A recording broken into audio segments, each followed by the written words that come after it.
Good morning, good afternoon, good evening, ladies and gentlemen, Your Excellency, dear colleagues. We welcome you to the signing ceremony for the Memorandum of Understanding between the World Health Organization and the Commonwealth Secretariat. We have our leaders here, Dr. Tedros Ghebreyesus, Director General of WHO, and Right Honorable Patricia Scotland, the Secretary General of the Commonwealth Secretariat.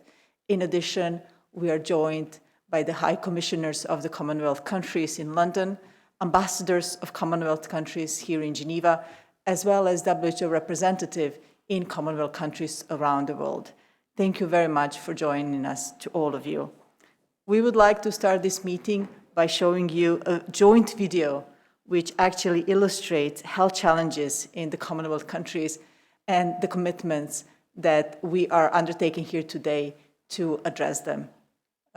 Please, can you put on the video? Thank you.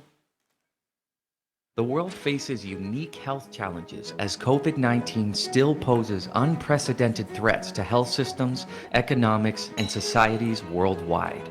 There is no better time than now to come together in global solidarity. The Commonwealth brings together 54 countries and is home to more than 2.5 billion people. No matter their size, income level, or location, all Commonwealth countries have suffered from the impact of the pandemic. The World Health Organization and the Commonwealth Secretariat are joining forces to leverage their unique strengths and expand their collaboration in 7 priority areas, including the achievement of universal health coverage, strengthening global health security, and building a data partnership. We will work together to improve health outcomes across the entire Commonwealth and scale up support to small states that are particularly vulnerable to the health and environmental impacts of climate change. Our shared objective is to place equity at the heart of all global health efforts, end the COVID-19 pandemic, and help the world get the 2030 agenda back on track. Now is the time. Let us come together to address the greatest global health challenges of the 21st century and emerge stronger with robust health systems and more resilient societies worldwide.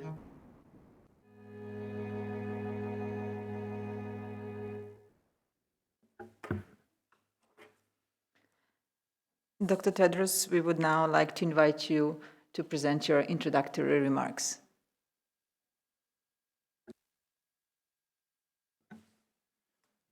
Thank you, Ivana. Your Excellency, Patricia Scotland, my dear sister, Excellencies, dear colleagues and friends, the devastating consequences of the COVID-19 pandemic go far beyond the disease itself. It has deepened economic, social, and health inequalities around the globe, in countries of all sizes and income status. The impact of the pandemic will be felt for decades, especially among the most vulnerable groups. The longer the pandemic drags on, the worse those impacts will be. That's why it's critical that nations work together even more closely to support all countries to vaccinate 70% of their populations by the middle of this year, strengthen the resilience of health systems, and work towards an inclusive economic recovery. At present, only 42% of the population of Commonwealth countries have received a full course of vaccination, and there is wide disparity between countries. African countries of the Commonwealth have achieved an average vaccination rate of just 23%. Bridging this gap is an urgent priority for WHO, not only for bringing the pandemic under control and saving lives, but also for protecting livelihoods and supporting a sustainable recovery. We can only bridge that gap by working together in partnership, which is true for so many of the challenges we face. I am a strong believer in partnerships. Over the past few years, WHO has institutionalized its collaboration with many regional groupings, platforms, and organizations with whom we share common goals and principles. The Commonwealth of Nations is one of our most unique partners, representing 54 countries and 2.5 billion people. The strength of the Commonwealth lies in its diversity and shared inheritance in language, culture, and the rule of law. WHO and the Commonwealth share the same values: to respect all states and people, to seek consensus through consultation, and to support the most vulnerable communities. We are both champions of small states, which are particularly vulnerable to the health and environmental impacts of climate change. I'm therefore delighted to sign this Memorandum of Understanding to elevate our partnership to the next level. Many Commonwealth countries have made unprecedented commitments in recent years to improve the health of their people. This includes fast-tracking the timeline to eliminate malaria, blinding trachoma, and cervical cancer, and expanding health insurance and access to services. WHO is committed to working with the Commonwealth Secretariat closer than ever to maintain momentum and to provide technical guidance to countries to help achieve these goals. We're setting 7 priorities under the MOU: promoting universal health coverage and primary health care, strengthening global health security, promoting healthy environments, improving the health of vulnerable groups, transforming lifelong learning, building a data partnership, and creating space for innovation and the exchange of knowledge. There are a number of existing initiatives that we will use as catalysts. These include WHO's initiative for small islands, developing states, the Universal Health and Preparedness Review, the WHO Academy, our global initiative on childhood cancer and breast cancer, and the Global Diabetes Compact, to name a few. Your Excellency, Secretary General Patricia Scotland, I appreciate your commitment to stronger collaboration with WHO, and I look forward to working closely with you and your team to pursue WHO's mission to promote health, keep the world safe, and serve the vulnerable. Thank you for your leadership, my dear sister. And thank you. And back to you, Ivana. Thank you. Thank you, Dr. Tedros. We would now like to invite the Right Honourable Patricia Scotland, Secretary General of the Commonwealth, to take the floor. The floor is yours.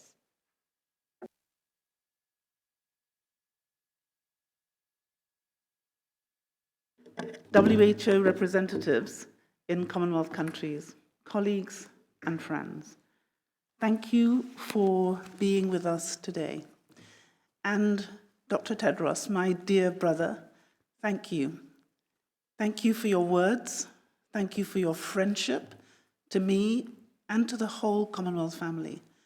And thank you for your leadership now and throughout this terrible pandemic. You and the World Health Organization that you lead have done extraordinary work in unique and terrible circumstances, and we are all extremely grateful. Signing this Memorandum of Understanding is an important moment. The Commonwealth is a family of 54 nations, bound by history, tradition, and shared values. It is the home to more than 2.5 billion people, 60% of whom are under the age of 30. Our mixture of advanced economies, developing economies, and small states is spread right across the globe. We have huge advantages, real challenges, and limitless potential. Dr. Tedros, you have already said so much with which I agree and wish to reinforce. So I will focus my contribution today on 3 things. First, your call for nations to work together to vaccinate the world could not be more important. In this, the partnership we are sealing today has immediate and vital practical application.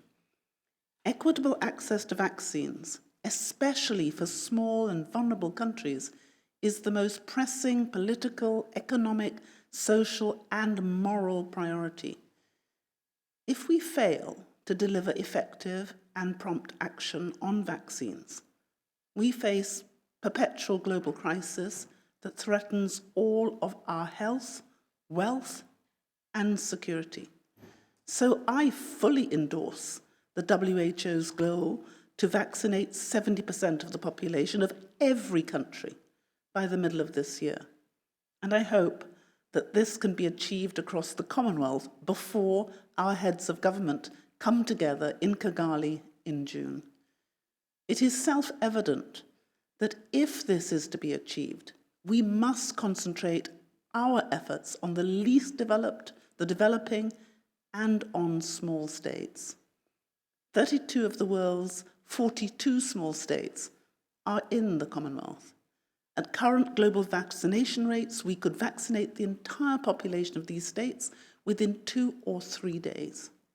In doing so, we can protect the most vulnerable people in our world. We can reopen and re-energize economies from across Africa, the Pacific, and the Caribbean, and we can give the countries in the greatest need a foundation for sustainable development. If we can, we must. Second, the WHO and the Commonwealth have long shared a vision for what we can achieve together. Working together in a spirit of partnership, harnessing technology and data to help our member states in so many ways. Tackling the full range of disease from malaria to cancer, building strong, resilient, high-quality health services to which everybody has access. Rising to new challenges such as the health impacts of climate change. The partnership we are signing today turns that vision into a practical action plan for the long term. It can help us to do more for the people our organizations strive to serve. I am proud of that. Third, that this, what we are doing here today, matters. Partnership matters. Multilateralism matters. Progress is made when countries and international organizations come together and work together. Dr. Tedros, you recognize the Commonwealth's diversity, our shared inheritance in language, culture, and the rule of law, and the bonds of history and tradition. As leaders, it falls to us to ask ourselves what inheritance we wish to bequeath to those we serve and those who come next. My vision is for a safe, equitable, and just world where the needs of the most vulnerable are at the heart of what we do. I believe this partnership is a step towards that. And I'm confident that by formalizing and deepening our work at every level, we can better serve the 2.5 billion people of the Commonwealth and provide an example to the rest of the world. And I thank you from the bottom of my heart for everything you have done to make our world a safer, better, healthier place. And on behalf of all those who have not thanked you, and on the days when you will think that people aren't seeing, can I just say to you, we see you, we celebrate you, we salute you, and we thank God for you. So thank you. Thank you very much, Director General and Secretary General, for your inspiring words. Now, we would like to invite you to sign the Memorandum of Understanding and launch this partnership for the years to come.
you very much.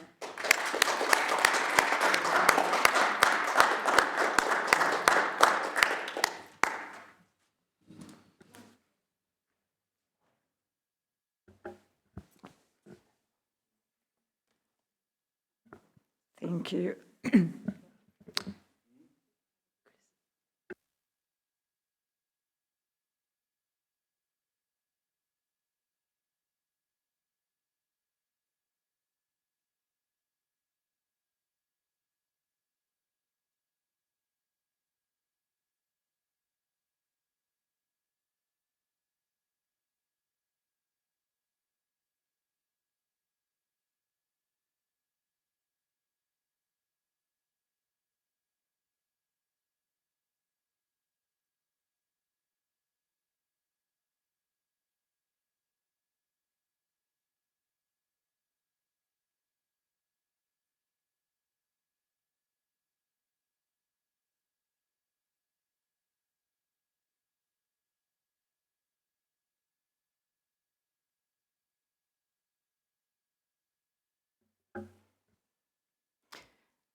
Thank you. Thank you very much once again.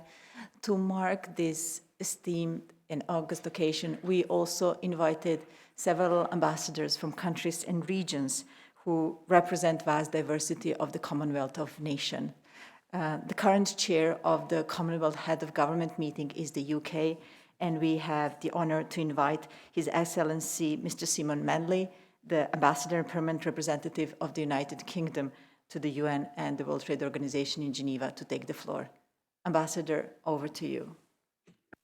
Well, thank you, and my thanks to you and the Director General and the Secretary General. Just let me start by saying how lovely it is to see the Secretary General of the Commonwealth here in Geneva.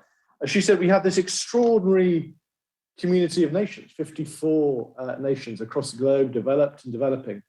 And it's a tremendous resource, I think, for us here in Geneva. As you said, multilateralism matters, and multilateralism works when we listen to each other, learn from each other, and work with each other. And so it's lovely to see two of my dearest colleagues on this conference, my colleagues from Rwanda and the Organization of Eastern Caribbean States.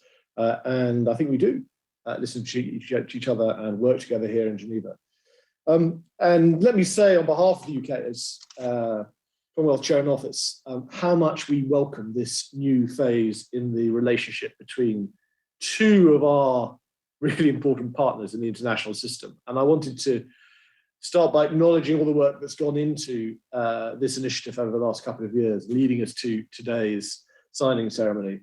And as both the Director General and the Secretary General have underlined, if the pandemic has taught us anything, it is the importance of international collaboration on health issues. And today's ceremony marks a new step in advancing that international cooperation.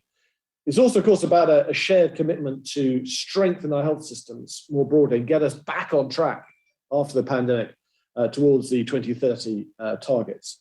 And it's great to see those aspects reflected in today's agreement. And during our extended tenure as Chair in Office, the UK has tried to support our partners across the Commonwealth to deliver on a whole range of priority healthcare areas, including malaria, neglected tropical diseases, cervical cancer, and of course the silent pandemic of antimicrobial resistance. And let me also welcome the inclusion in this agreement of health environments as a theme for collaboration between WHO and Commonwealth Secretariat. When we saw in Glasgow at COP26 the vital importance of this kind of nexus between climate change and global health, and it's an area which we're again really keen to work on, both with our partners in the Commonwealth and with the WHO and others here in Geneva. Linked to that, of course, also One Health, the interface between human, environment, and animal health. Again, an area which, not least through the experience of the pandemic, we see as one that requires greater international cooperation. So again, great to see that in today's agreement. Secretary General, DG, that we really look forward to working with both your organisations and with our colleagues across multilateral in Geneva, including those who are on the call today, to make a success of this initiative and of this agreement you've signed today. So congratulations to you both. Thank you. Thank you very much, Mr. Ambassador. We would now like to invite Her Excellency Ambassador MarieChantal Rivka, Ambassador and Permanent Representative of Rwanda to the UN in Geneva, and Ambassador of Rwanda to Switzerland, Liechtenstein, the Holy See, and Slovenia, to represent Rwanda as the incoming chair of the Commonwealth Head of Government meeting. Your Excellency, you have the floor. Your Excellencies, ladies and gentlemen, Rwanda is grateful for the invitation to attend this signing ceremony of the Memorandum of Understanding between the Commonwealth and the World Health Organization. We thank the Right Honorable Patricia Scotland, Secretary General of the Commonwealth, and Dr. Tedros, Director General of the WHO, for stepping up to this collaborative initiative. The 7 priority areas covered under this signed Memorandum of Understanding, which include promoting universal health coverage and primary health care, strengthening global health security, and building data partnership, will go a long way in improving the health and overall well-being of citizens, and thus contribute to achieving better health outcomes. This collaboration is a good example of new ways of working that we need in our multilateral mechanisms in order to deliver appropriate solutions to current and future global health issues. We have learned lessons from the COVID-19 pandemic that better preparedness for and response to global health emergencies require to work closely together and forge strategic partnerships for health. By doing so, health priorities can be advanced and health equity fostered for the benefit of low-income countries that are most affected by health emergencies, and as it has been the case with the COVID-19. Finally, as it was mentioned, on 21st January 2020, His Excellency Paul Kagame, President of the Republic of Rwanda, and Commonwealth Secretary General, the Right Honorable Patricia Scotland, announced the week of 20th June 2022 as the new date agreed upon with members countries for the Commonwealth Heads of Government meeting to be held in Rwanda. At the upcoming CHOGM, the recovery from the COVID-19 will be one of the focus issues. CHOGM will therefore provide an opportunity to further advance our shared common principles, values, and objectives, including those related to health and well-being of citizens. Since the outbreak of the COVID-19 pandemic, the response of Rwanda has been swift and robust.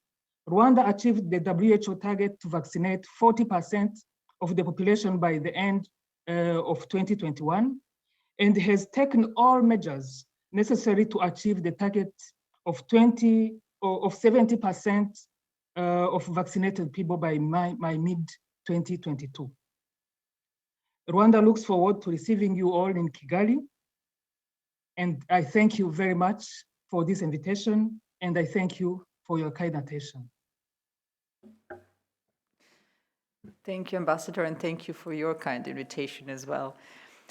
Now, on behalf of Caribbean nations of the Commonwealth, we would like to invite His Excellency Mr. Colin Murdoch, Ambassador and Permanent Observer of the Organization of East Caribbean States in Geneva, to take the floor. Your Excellency, you have the floor. Thank you very kindly. Distinguished Secretary General of the Commonwealth, the Right Honorable Patricia Scotland, Distinguished Director General of the World Health Organization, Dr. Tedros Ghebreyesus, Excellencies, ladies and gentlemen. I consider it an honor to be asked to say a few words on this occasion, especially when it is considered that I am the representative of some of the smallest states in the Commonwealth and in the international system. In the member states of the OECS, which endured a difficult time during the course of this pandemic, Both the WHO and the Commonwealth have played a critical role in allowing our small islands in the Eastern Caribbean to begin to emerge on the other side of COVID-19.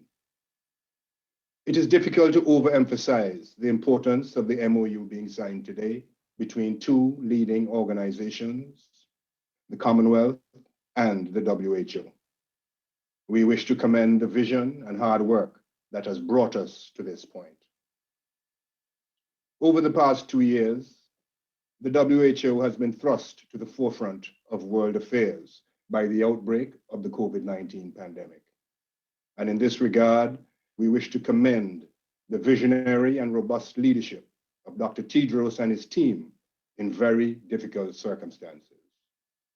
We certainly offer Dr. Tedros our best wishes as he looks forward to his second term in office. There can be no doubt that the COVID-19 pandemic cannot be overcome by any single organization, even one such as the World Health Organization that is focused on public health. This MOU creates a multiplier effect. This MOU provides value added that would be impossible were both organizations working alone. This MOU broadens the scope of cooperation for tackling the pandemic and its pernicious effects. In fact, the MOU creates a template that the international community in general would do well to pay attention to.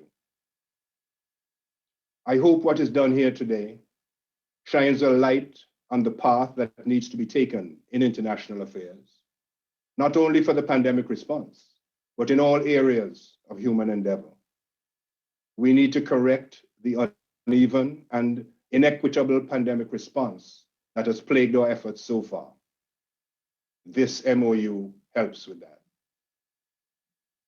It is worth recalling that the Commonwealth brings together 54 countries that constitute 2.5 billion people. And it is also significant that almost 2/3 of the Commonwealth membership are small states, like the small states of the OECS. This MOU will strengthen cooperation between both organizations in the area of public health, especially universal health coverage and primary health care, the health of vulnerable groups, and global health security. I recall that the distinguished Secretary General of the Commonwealth once told my Prime Minister, in highlighting the inequitable response among countries in relation to the world's pandemic, "We are in the same storm, but we are not in the same boat." I believe that this MOU puts us that much closer to being in the same boat. And that can only be a good thing. I am obliged. Thank you, Ambassador. Thank you for your kind words. On behalf of the Pacific Island nations of the Commonwealth, we would now like to invite Her Excellency Mrs. Maris Valesi Falemaka, Ambassador and Permanent Observer of the Pacific Island Forum in Geneva, to take the floor. Your Excellency, you have the floor.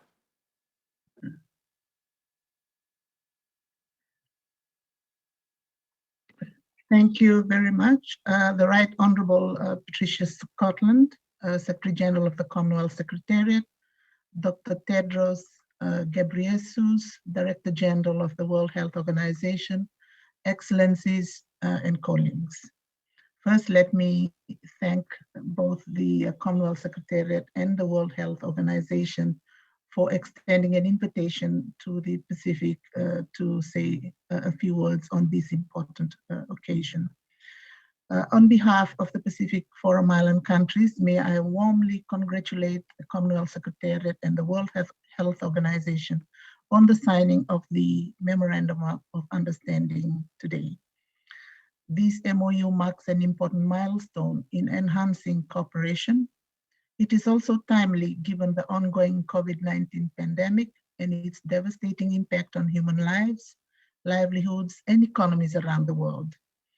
Many Forum Island countries were initially relatively sheltered from the early spread of COVID-19, but have since faced devastating socioeconomic impacts. This new wave of infections, including amongst nations who kept their people safe for the last 2 years, adds the COVID-19 crisis to the climate crisis and further exacerbates the underlying health issues caused by non-communicable diseases facing our Blue Pacific region. The Pacific Islands Forum have worked collectively to assist one another in combating the pandemic, including the establishment of a Pacific humanitarian pathway on COVID-19 and work to develop a regional vaccination certificate. The Pacific Islands Forum leaders have also been strong advocates globally for the equitable distribution of safe and effective COVID-19 vaccines for all Pacific people and for everyone around the world. We commend the good work of the Commonwealth Secretariat on issues particularly of interest to small island developing states. These include trade, vulnerability, oceans, and climate change. This MOU has the potential to broaden this work to include health issues facing small island states. Beyond the pandemic, the Pacific Forum Island countries have long-standing health challenges, particularly one of the world's highest rates of NCDs on a per capita basis. This stems from various factors, including our increasing dependence on food imports to meet national food needs, as well as low levels of investment and capacity in our health infrastructure to support essential health services, as well as advocacy and education in this area. This is not due to a lack of will on behalf of Pacific Forum Island countries, but has risen out of the numerous climate-induced disasters that have wreaked havoc in the Pacific region and which we now face on a regular basis.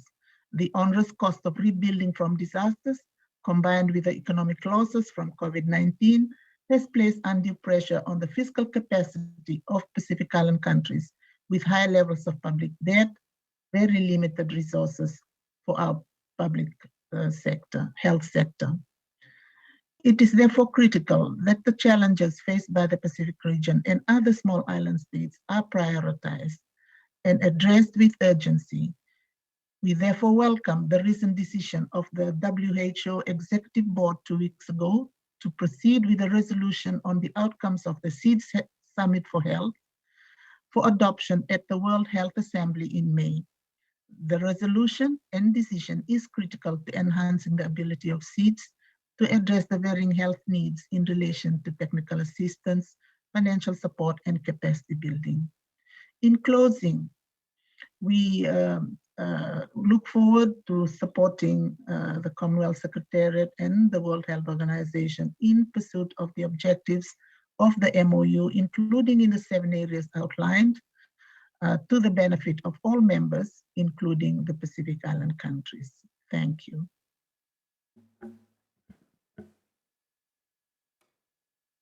Thank you. Thank you, Your Excellency. Madam Secretary General, we turn now to you for final remarks from your side.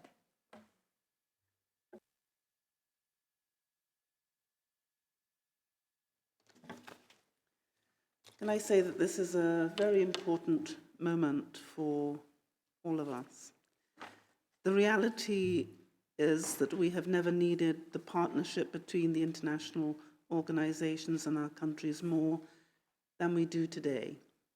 This pandemic, regrettably, may not be the last challenge we face, but the way in which we've responded to it and the way in which we will respond to it in the future will determine how safe we will enable our people to be. And so I really do thank everyone on both sides, both those who've worked within the WHO and those who've worked within my own team with our member states to make this MOU a reality. Because this MOU is not simply a signing of an agreement, it is an action plan for change, an action plan which will, we hope, make our world safer, better, and more healthy. the lessons we will learn together will enable us to do better. And we will not only identify those areas where we succeed, but we will also be monitoring those areas where we have done least well, so that we can learn from those mistakes and from that, so that we will be able to do even better. So I take this opportunity to warmly thank my dear, dear brother, Dr. Tedros. He has been my comrade and friend throughout this whole period, and I think we need to underline that this isn't just about working. This is about friendship and our humanity, all of us working together to make sure that the love we feel for the member states is actually visible to all. So I really do thank you for your dedication, for your hard work, for your commitment, because without that and without the commitment and dedication of all the members of your team and my team who've made this possible, it wouldn't be here today. So God bless everybody who has made this happen. Thank you. Thank you, Madam Secretary General. Director General, over to you. Yeah, thank you. So my share is simple. I just concur with my dear sister, and I fully agree with what she said. So the MOU will be followed by a plan of action and also priorities for this year. So as she had said, the MOU one thing, but the key focus will be on the action. So we're ready to do that and look forward to also work with member states very, very closely. And I would like to appreciate to excellencies who have joined us today, to Ambassador Manley, to Ambassador Rivka, and also to Ambassador Murdoch. So thank you so much for joining, and thank you for your leadership, and look forward to working more closely with you. And we have been discussing with my sister about the upcoming CHOG meeting in Kigali, and that will be a very good opportunity to also introduce the MOU and mobilize the member states to act based on the priorities that we have set. So thank you so much again, and all the very best. Thank you, and we would like to thank all of you for joining us today and help us make this occasion a really importance as it was. Have a pleasant day.